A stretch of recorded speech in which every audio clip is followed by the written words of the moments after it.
চলমান কোটা সংস্কার আন্দোলনে হামলার প্রতিবাদে আজ সারা দেশে কমপ্লিট শাটডাউন কর্মসূচি ঘোষণা করেছে বৈষম্য বিরোধী ছাত্র আন্দোলন। শিক্ষার্থীরা সঠিক জবাব দিয়েছে। আগামীকালকের সমগ্র রাজপথ আন্দোলনে ভরপুর থাকবে। আমি আমার প্রিয় সহযোদ্ধা ভাইদের, আমি আমার প্রিয় দেশবাসীকে, আমি আমার প্রিয় মা বোনদেরকে অনুরোধ করতে চাই, 18 কোটি সন্তানের ভবিষ্যৎকে যদি করতে চান তাহলে কমপ্লিট শাটডাউনকে বাস্তবায়ন করতে হবে। আগামীকাল থেকে বাংলাদেশের রাজপথ থাকবে আন্দোলনকারীদের দখলে। বাংলাদেশের সকল জনগণকে আমি আহ্বান জানাচ্ছি আগামীকাল রাস্তায় নেমে আসতে। আসসালামু আলাইকুম দর্শক, আজ 18 জুলাই বৃহস্পতিবার সারা দেশে চলছে কমপ্লিট শাটডাউন। শিক্ষার্থীদের এই ঘোষণা দেওয়ার পরে সকল রাজনৈতিক বিরোধী দল একসাথে মাঠে নামার প্রস্তুতি নিচ্ছে। শুধুমাত্র অ্যাম্বুলেন্স ছাড়া কোনো যানবাহন চলতে পারবে না, স্কুল কলেজ সব কিছুই বন্ধ রাখার নির্দেশ দিয়েছে এবং সকল ছাত্রছাত্রীদের একসঙ্গে মাঠে নামার আহ্বান জানিয়েছে পিনাকি ভট্টাচার্য সহ অনেকেই। মূলত প্রধানমন্ত্রী শেখ হাসিনা গতকাল সন্ধ্যায় একটি প্রেস ব্রিফিং করে, সেখানে শিক্ষার্থীদের হাইকোর্টের নির্দেশ আসা পর্যন্ত অপেক্ষা করতে বলে। এরপরেই শিক্ষার্থীরা এই কমপ্লিট শাটডাউনের ঘোষণা দেয়। আজ সারাদিন রাজপথ থাকবে জনগণের দখলে। আসসালামু আলাইকুম। আজকে আন্দোলনরত ছাত্ররা আগামীকাল থেকে বাংলাদেশে সর্বাত্মক অবরোধের আহ্বান জানিয়েছে। আমরা দেশের জনগণ এই সর্বাত্মক অবরোধের সাথে আছি। আমরা এই সর্বাত্মক অবরোধের সাথে সংহতি জানাচ্ছি। আমরা প্রবাসীরা এবং দেশের সকল নাগরিক এই সর্বাত্মক অবরোধে অংশ নেব। আগামীকাল থেকে বাংলাদেশের রাজপথ থাকবে আন্দোলনকারীদের দখলে। বাংলাদেশের সকল জনগণকে আমি আহ্বান জানাচ্ছি আগামীকাল রাস্তায় নেমে আসতে, আন্দোলনকারীদের সাথে সংহতি জানিয়ে বাংলাদেশের রাজপথের দখল নিতে। আমরা দেখতে চাই হাসিনা শক্তিশালী না বাংলাদেশের জনগণ শক্তিশালী। আমরা দেখতে চাই হাসিনার পুলিশ শক্তিশালী না বাংলাদেশের জনগণের সম্মিলিত শক্তি শক্তিশালী। আমরা দেখতে চাই বাংলাদেশের মালিক আসলে কারা। বাংলাদেশের মালিক হিসেবে বাংলাদেশের জনগণ আগামীকাল রাজপথের দখল নেবে, বাংলাদেশের দখল নেবে। আমি পুলিশ, বিজেপি, আর্মি, র্যাব সবাইকে সাবধান করে দিয়ে বলতে চাই, আপনারা ব্যারাকে থাকেন, ব্যারাক থেকে বের হবেন না।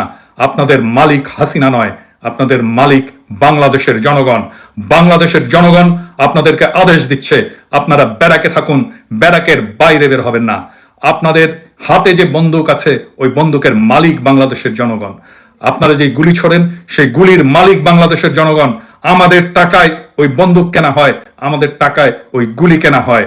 আপনারা ব্যারাক থেকে বের হবেন না, এর পরিণতি ভালো হবে না। আপনাদেরকে আগেই সাবধান করে দিচ্ছি, আপনাদের কমান্ডারদেরকে সাবধান করে দিচ্ছি, আপনাদের ঊর্ধ্বতন অফিসারদেরকে সাবধান করে দিচ্ছি। আপনাদেরকেই ধরা হবে, আমরা ধরবো। খুব বেশি দিন আর নাই। আমরা যেদিন বিজয়ী হব আপনাদের প্রত্যেককে খুঁজে খুঁজে বের করে আমরা চরম শাস্তির ব্যবস্থা করব।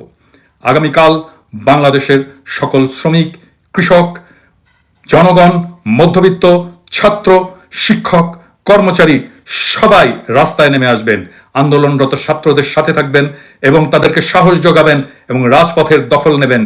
আমরা এর পরবর্তী কর্মসূচি ছাত্ররা যেভাবে করতে বলবে আমরা সেটারই অনুগামী হব, আমরা সেভাবেই সেটাকে অনুসরণ করব। সবাই ভালো থাকবেন। সাধারণ শিক্ষার্থীরা ইতিমধ্যেই ঘোষণা করেছে আগামীকালকের কমপ্লিট শাটডাউন হবে। There is no chance to open anythings. আগামীকালকের সমগ্র বাংলাদেশের রেলপথ, নৌপথ, রাজপথ, স্কুল, কলেজ, বিশ্ববিদ্যালয় সহ সমগ্র বাংলাদেশের আনাচে কানাচে যা আছে everything should be shut down.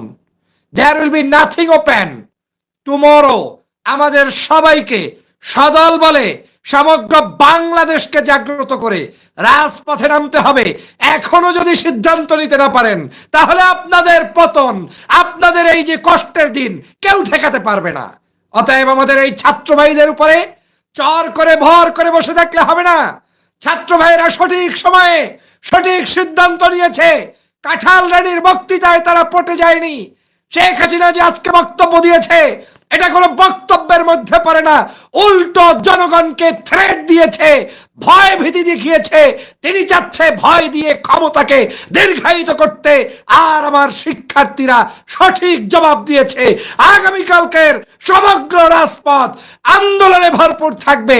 Road ঘাট, অলিতে গলিতে, স্কুলে কলেজে, ছাত্র ছাত্রীর যে কোনো জায়গায় সবকিছু শাটডাউন করে দেওয়া হবে। আমি আমার প্রিয় সহযোদ্ধা ভাইদের, আমি আমার প্রিয় দেশবাসীকে, আমি আমার প্রিয় মা বোনদেরকে অনুরোধ করতে চাই, আপনার এই সন্তানদের ভবিষ্যৎ শুধুমাত্র সন্তানের ভবিষ্যৎ নয়, 18 কোটি সন্তানের ভবিষ্যৎকে যদি করতে চান তাহলে কমপ্লিট শাটডাউনকে বাস্তবায়ন করতে হবে। কাল সারা দেশে কমপ্লিট শাটডাউন। বৈষম্য বিরোধী ছাত্র সমাজের পক্ষ থেকে এই কর্মসূচি ঘোষণা করা হয়েছে।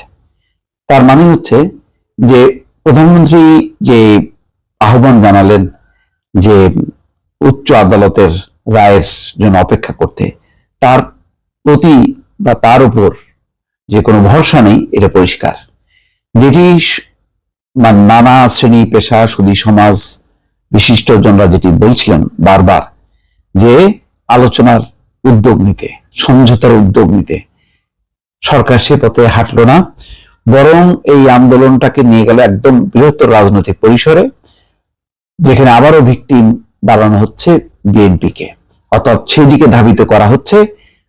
অথচ ছাত্ররা তাদের দাবিতে, তাদের বক্তব্যে কিন্তু অনড়। সেদিকে নজর না দিয়ে এর পেছনে কারা ষড়যন্ত্র করছে, কারা নানা রকম পায়তারা করছে, সেগুলো অজুহাত তুলে তার পিছনে ছুটছে। পুরো মানে একটা বিভ্রান্তির চোরা গলিতে এখনো সরকার রয়েছে। ছাত্রদের যে পালসটা সেটাই ধরতে পারল না। শান্তিপূর্ণ আন্দোলনে পুলিশের হামলার প্রতিবাদে এক দফা দাবিতে আগামীকাল সারা দেশে কমপ্লিট শাটডাউন কর্মসূচির ঘোষণা করেছে কোটা সংস্কার আন্দোলনকারীরা। বৈষম্য বিরোধী ছাত্র সমাজের সমন্বয়ক হাসনাত আব্দুল্লাহ ফেসবুকে এক পোস্টের মাধ্যমে আন্দোলনের নতুন কর্মসূচি ঘোষণা করেন। বুধবার রাত 8টায় তার ব্যক্তিগত ফেসবুক অ্যাকাউন্ট থেকে পোস্ট করা সেই কর্মসূচির ঘোষণায় বলা হয়, শিক্ষার্থীদের শান্তিপূর্ণ আন্দোলনের উপর পুলিশ, বিজিবি, র্যাব, সোয়াটের ন্যাক্কারজনক হামলা, খুনের প্রতিবাদ, খুনিদের বিচার, সন্ত্রাসমুক্ত ক্যাম্পাস নিশ্চিত ও এক দফা দাবিতে আগামীকাল 18 জুলাই সারা দেশে কমপ্লিট শাটডাউন ঘোষণা করছি। তিনি বলেন, শুধুমাত্র হাসপাতাল ও জরুরি সেবা ব্যতীত কোনো প্রতিষ্ঠানের দরজা খুলবে না, অ্যাম্বুলেন্স ব্যতীত সড়কে কোনো গাড়ি চলবে না। সারা দেশে প্রতিটি স্কুল, কলেজ, বিশ্ববিদ্যালয়, প্রাইভেট বিশ্ববিদ্যালয়, মাদ্রাসার শিক্ষার্থীদের আহ্বান জানাচ্ছি, আগামীকালের কর্মসূচি সফল করুন। হাসনাত আব্দুল্লাহ বলেন, আমাদের অভিভাবকদের বলছি, আমরা আপনাদেরই সন্তান, আমাদের পাশে দাঁড়ান, রক্ষা করুন। এই লড়াইটা শুধু ছাত্রদের না, দলমত নির্বিশেষে এদেশে আপামর জনসাধারণের। দর্শক, বুঝতে পারছেন যে সরকারের যে বিগত দিনের যেই বক্তব্য, প্রধানমন্ত্রীর আজকের ভাষণ, কোনোটাই কিন্তু ছাত্রদের যেই পরিমাণ তাদেরকে দমন পীড়ন করা হয়েছে তার কোনো প্রতিফলন ঘটেনি। যেমন প্রধানমন্ত্রী শুধুমাত্র চট্টগ্রামের একটি ঘটনার কথা বলছেন, যে সেখানে ভবন থেকে ছাত্রদেরকে ফেলে দেওয়া হয়েছে। এটা সবাই জানে, এরা এই ভিকটিমরা হচ্ছে ছাত্রলীগের।